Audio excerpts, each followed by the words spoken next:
Hi friends, சுட்டு மில்லிஸோடரே இனி வரப்போகிற எபிசோட்ஸ்க்கான ப்ரோமோ தான் இந்த வீடியோவில் பார்க்க போகிறோம். வாங்க ஃப்ரெண்ட்ஸ் பார்க்கலாம்.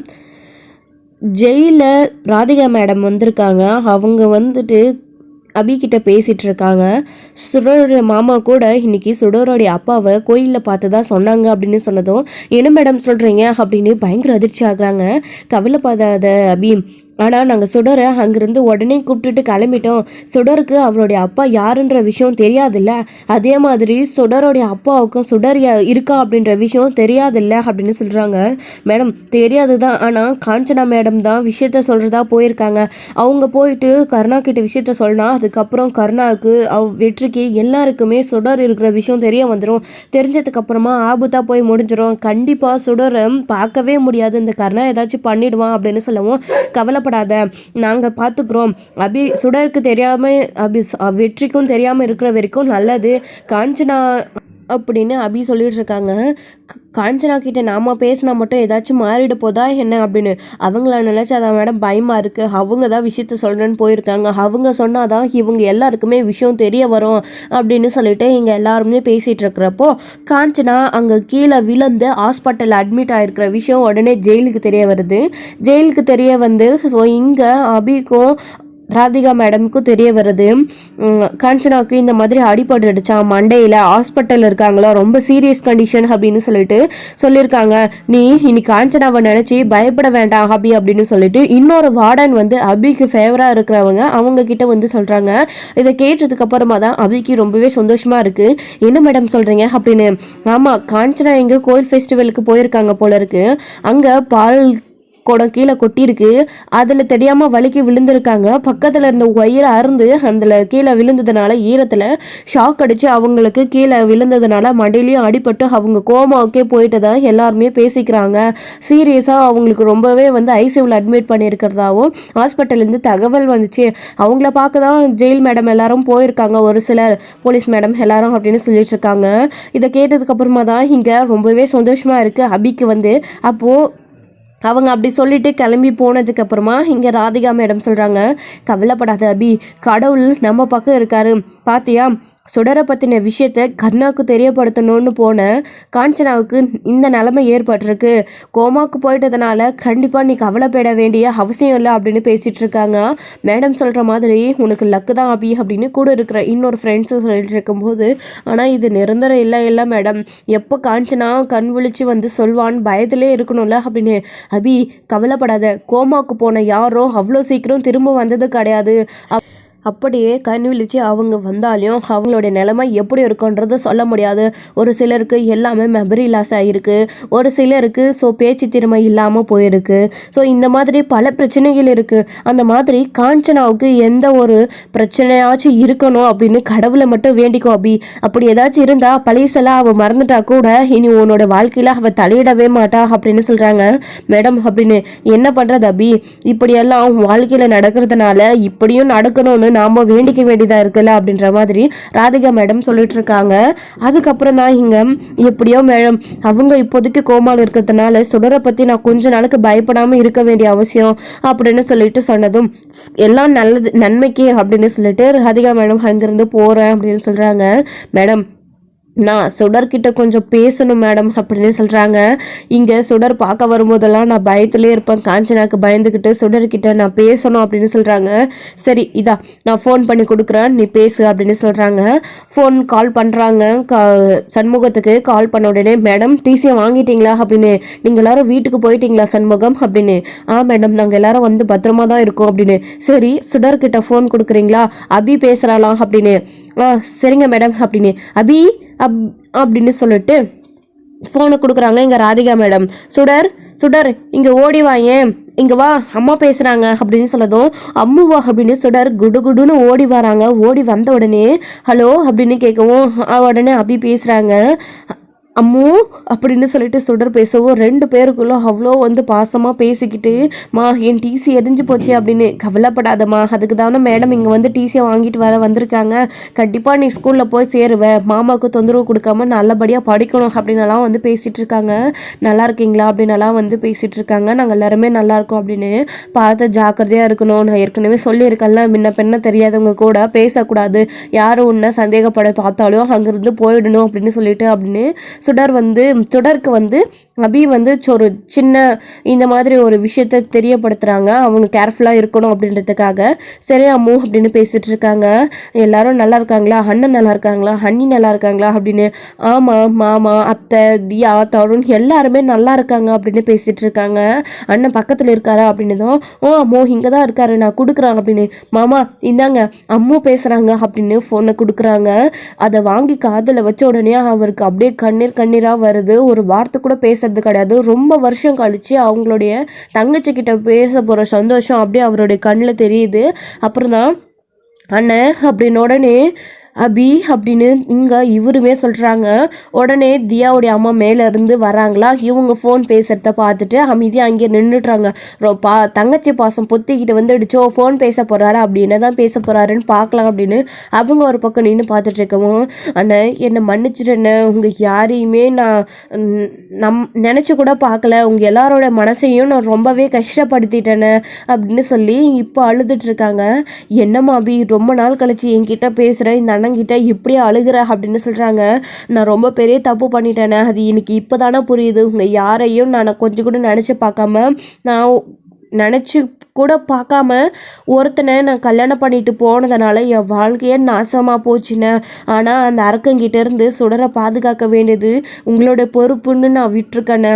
எனக்காக இதை மட்டும் செய்யினேன். என் தங்கச்சி மேலே என் மேலே இருக்கிற கோவத்தை சுடர் மேலே காட்டிட்டாதானே அப்படின்னு சொல்கிறாங்க. என்ன அபிமா நீ இப்படி பேசிகிட்டு இருக்க? சுடர் என்னைக்கு என் வீட்டுக்கு வந்தாலோ அன்னியிலேருந்து அவளை நான் என் பொண்ணாக தான் பார்த்துட்ருக்கேன். நீ ஏமா அப்படியெல்லாம் நினைக்கிறேன்? இங்கே பாரு, அப்படியெல்லாம் நான் நினச்சி கூட பார்க்கல அப்படின்னு சொல்லிட்டுருக்காங்க. சரிங்கண்ணே, ரொம்பவே சந்தோஷமாக இருக்குண்ணே எனக்கு உங்ககிட்ட பேசுனதில் அப்படின்னு. நானும் தாம்மா ரொம்ப கழிச்சு உங்ககிட்ட பேசிகிட்டு இருக்கேன். நீங்கள் பாரு, என்னென்னமோ நடந்து முடிஞ்சு போச்சு, பழைய சிலை எதுக்கு ஞாபகம் வச்சுக்கிட்டு? நான் உன்னை ஜெயிலில் வந்து பார்க்கணும்னு நினச்சிக்கிட்டே தான் இருந்தேன். வாழ்க்கையில் என்ன நடந்துச்சுன்னு நான் கண்டிப்பாக தெரிஞ்சுக்கணும். அதனால கண்டிப்பாக ஒரு நாள் உன்னை பார்க்க நான் ஜெயிலுக்கு வரேன். கண்டிப்பாக அண்ணங்கிட்ட மறைக்காமல் எல்லா விஷயத்தையும் சொல்லிடணும். அந்த பாவியை நான் 2-3 டைம் ஜெயிலில் அதாவது இங்கே வெளியில் பார்த்தேன். அவனை பார்த்து அபி ஏன் ஜெயிலில் இருக்கான்ற விஷயத்த கேட்டால் நீ கொலை பண்ணிட்டா தான் சொல்கிறான். எனக்கு இதை கேட்கும் போதே ரொம்ப அதிர்ச்சியாக இருக்குது. என் தங்கச்சி இப்படி பண்ணியிருக்க மாட்டான்னு எனக்கு நல்லாவே தெரியும். இன்றைக்கி கூட கோயிலில் அவனை பார்த்தேன் அப்படின்னாலாம் வந்து சண்முகம் சொல்லிட்டு இருக்கவும், இவங்களுமே மேலே தியாவுடைய அம்மா இதில் கேட்டு பயங்கர அதிர்ச்சி ஆகுறாங்க. இவ்வளோ நடந்திருக்கு, நம்மக்கிட்ட இந்த மனுஷன் ஒரு வார்த்தை கூட சொல்லலையே, தங்கச்சியோட விஷயத்த முழுசாக நம்மக்கிட்ட மூடி மறைச்சிட்டாரு. பரவாயில்ல, அவர் சொல்லலைன்னா நம்மளால் தெரிஞ்சிக்க முடியாதா, அதான் இப்போ தெரிஞ்சிடுச்சுல்ல அப்படின்னு தியாவுடைய அம்மா ஒரு பக்கம் நினச்சிட்டு இருக்கவும், சரிங்கண்ணே பார்த்து பத்திரமா சுடரை பார்த்துக்கோங்கண்ணே, சுடர் எந்த விதத்துலையும் உங்களுக்கு கஷ்டம் கொடுக்க மாட்டா அப்படின்னு. ஏய் என்ன பேசிட்டு இருக்கா அபிமானி? சுடர் என்ன எனக்கு கஷ்டம் கொடுக்குறா? சொல்ல போனால் அவள் வீட்டுக்கு வந்ததுக்கு அப்புறமா என்னோடய வேலை இன்னும் சுலபமாக தான் இருக்குது. சுடரே நிறைய விஷயங்கள் எனக்கு ஹெல்ப் பண்ணுறா. நீ அவளுக்கு துணி தைக்கெல்லாம் கற்றுக் கொடுத்துருக்க போல இருக்கு, அதை கூட நான் செய்கிறேன்னு சொல்கிறா. ஆனால் சின்ன பொண்ணு நான் தான் செய்ய விடுறதில்ல, நிறைய ஹெல்ப் பண்ணுறா அப்படின்னலாம் வந்து பேசிகிட்டு இருக்காங்க. சரிங்கண்ணே அப்படின்னு. சரி அபி, ரொம்ப நேரமாகுது அப்படின்னு இங்கே ராதிகா மேடம் சொல்லவும், சரிண்ணே நான் வச்சுருட்டுமா, பத்திரமா பார்த்துக்கோங்கண்ணே சுடறேன். மேடம் இப்போ டிசியை வாங்கிட்டு கிளம்பிடுவாங்க அப்படின்னு சொல்கிறாங்க. சரி அப்படின்னு சொல்லிட்டு ஃபோனை கட் பண்ணிடுறாங்க. அவருக்குமே ரொம்ப சந்தோஷமாக இருக்குது. ஏன் மாமா அழுகுறீங்க அப்படின்னு சுடர் வந்து கேட்குறாங்க. ஒன்றும் இல்லை, ரொம்ப நாள் கழிச்சு அபிகிட்ட பேசுகிறல்ல அதான் அப்படின்னு. ஓ அப்படியா மாமா, சரி கவலைப்படாதீங்க மாமா, கூடிய சீக்கிரம் அபியை நம்ம வெளியில் கொண்டு வந்துடலாம் அப்படின்ற மாதிரி சொல்கிறாங்க. சுடர் வந்து சரி நீ போயிட்டு விளையாடு போ அப்படின்னு சொல்லிட்டு சண்முகம், இவ்வளோ அபி நம்பிக்கையாக பேசுறதை நினச்சா அபி எந்த ஒரு தப்பும் பண்ணியிருக்க மாட்டா போல இருக்கு, முதல்ல அவளை நேரில் பார்த்து என்ன நடந்துச்சுன்ற விஷயத்த தெரிஞ்சுக்கணும் அப்படின்னு சொல்லிட்டு இங்கே சண்முகம் வந்து நினச்சிட்ருக்காரு. இன்னொரு பக்கம் இங்கே ஹாஸ்பிட்டலில் வெற்றியோட கூட இருக்கிற ஆளுங்க எல்லாரும் காஞ்சனாவை ஹாஸ்பிட்டலில் சேர்த்துட்டு அங்கே அவங்களுக்கு வந்து கோமாக்கு போயிட்டாங்க அவங்க அடிபட்டு அப்படின்ன உடனே. ஸோ அங்கே கர்ணா வந்து வர்றாரு. வந்து என்னாச்சு வெற்றி அந்த லேடிக்கு அப்படின்னு கேட்கவும், கர்ணா அவங்க கீழே விழுந்து மண்டையில் அடிபட்டதில் ஷாக் அடிச்சு அவங்க கோமாக்கு போயிட்டாங்க அப்படின்னு சொல்றதும், சே அபியை பற்றி ஏதோ விஷயம் சொல்ல வந்தாங்க ஆனால் அதுக்குள்ளே கோமாக்கு போயிட்டாங்க, என்ன விஷயம்னு தெரியலையே அப்படின்னு சொல்லிட்டு கர்ணா மனசுக்குள்ள நினைக்கிறாரு, வெளியில சொல்றது கிடையாது. ஏன்னா அபியை வெற்றிக்கே பிடிக்காது. அப்படி இருக்கிறப்போ இந்த விஷயத்த பத்தி இவங்கிட்ட சொன்னா, ஸோ யார் இவங்க எதுக்கு அபியை பத்தி பேச வந்தாங்க அப்படின்றத வெற்றியை நோண்டி அந்த விஷயத்த தெரிஞ்சுக்க ஆரம்பிப்பாரு அப்படின்னு சொல்லிட்டு அமைதி ஆயிடுறாரு. ஏன் அப்படின்னா இவங்க தப்பு பண்ணியிருக்காங்க. பார்வதியோட சாவுக்கு கர்ணா தான் காரணம். ஸோ அந்த விஷயமா அவங்களுக்கு தெரிஞ்சு கூட இதை பத்தி கூட அவங்க ஏதாச்சும் பேச வந்திருக்கலாம். அதனால தான் இவரு இந்த விஷயம் வெற்றிக்கும் தெரியக்கூடாது அப்படின்னு அமைதியா இதோட விட்டுடுறாங்க.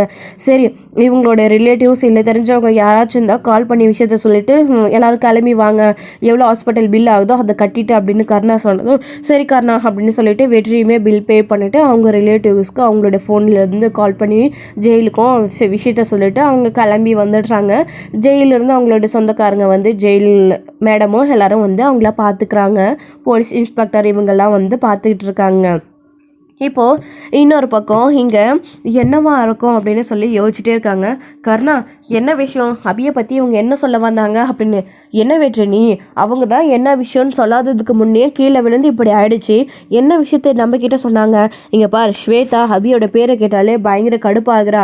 இங்கே பார் நீ வா அமைதியாக நம்ம வீட்டுக்கு போகலாம், இந்த விட்டி ஸ்வேதாவுக்கு எதுவும் தெரிய வேணாம் அப்படின்னு சொன்னதும், சரி கர்ணா அப்படின்னு சொல்லிட்டு கர்ணா வீட்டுக்கு வந்ததுக்கும் வெற்றி அங்கேயே நின்றுடுறாரு. என்ன வெற்றி உள்ள வா அப்படின்னு. எதுக்கு தேவையில்லாத பிரச்சனை கர்ணா, நீ போ நான் தான் அவுட் ஹவுஸ்லேயே தங்கிக்கிறேன்னு சொல்லிட்டேன்ல அப்படின்னு. டேய் ஸ்வேதாவு மேலே பல நாளாக கோவத்தில் இருக்கிறது என்ன புதுசாக பழகின ஒரு விஷயம் தானே, எதுக்கு இப்படி இங்கே நின்றுட்டு இருக்க கோவப்பட்டு வா அப்படின்னு கூட்டிகிட்டு போ.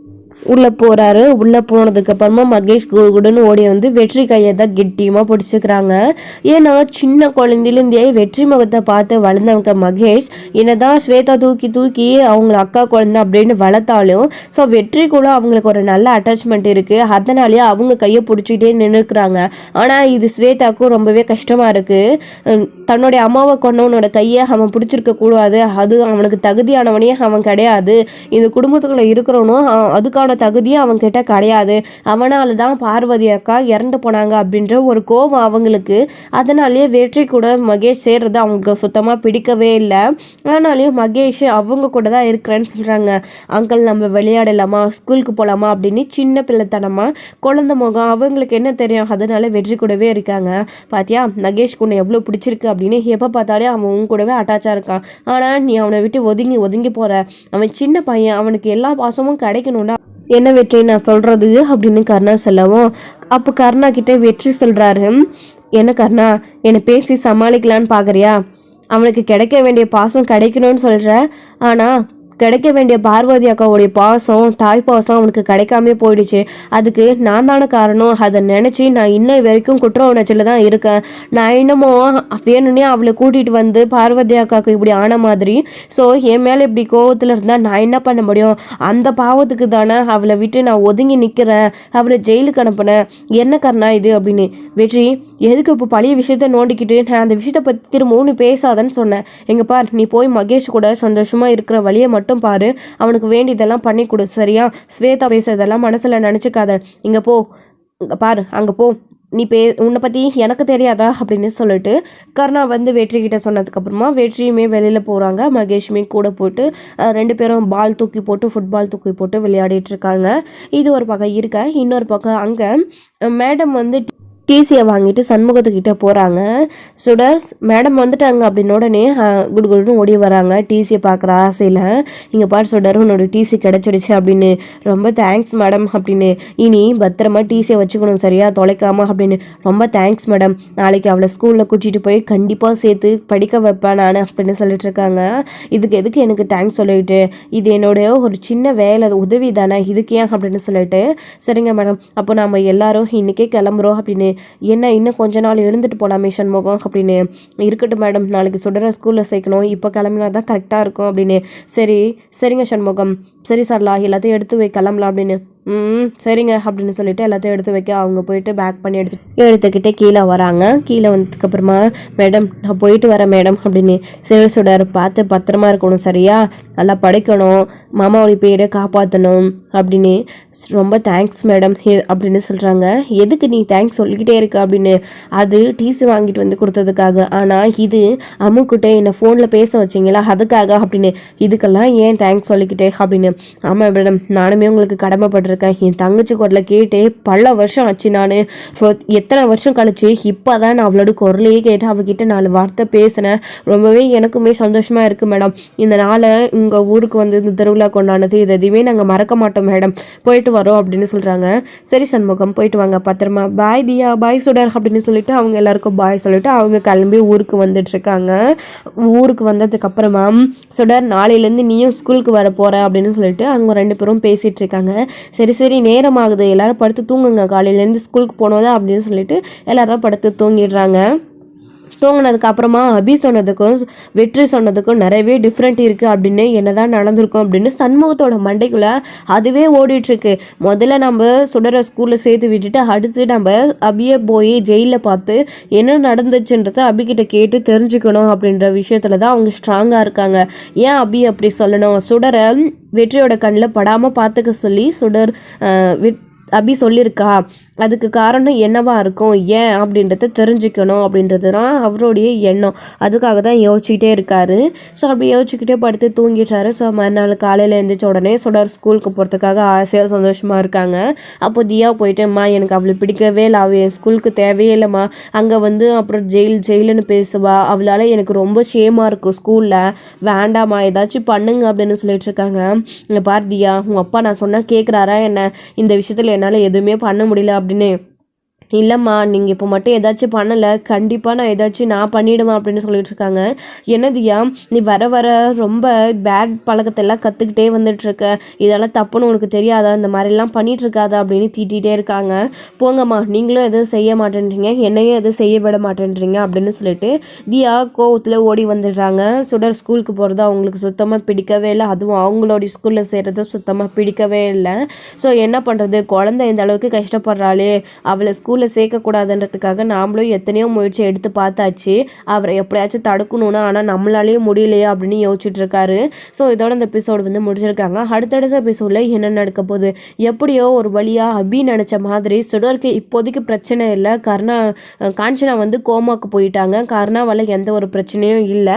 ஸோ அடுத்து என்ன நடக்க போகுது அப்படின்றத வெயிட் பண்ணி நெக்ஸ்ட் வீடியோவில் பார்க்கலாம். தேங்க்யூ. இந்த வீடியோ உங்களுக்கு பிடிச்சிருந்தா லைக் பண்ணுங்கள், ஷேர் பண்ணுங்கள், கமெண்ட் பண்ணுங்கள்.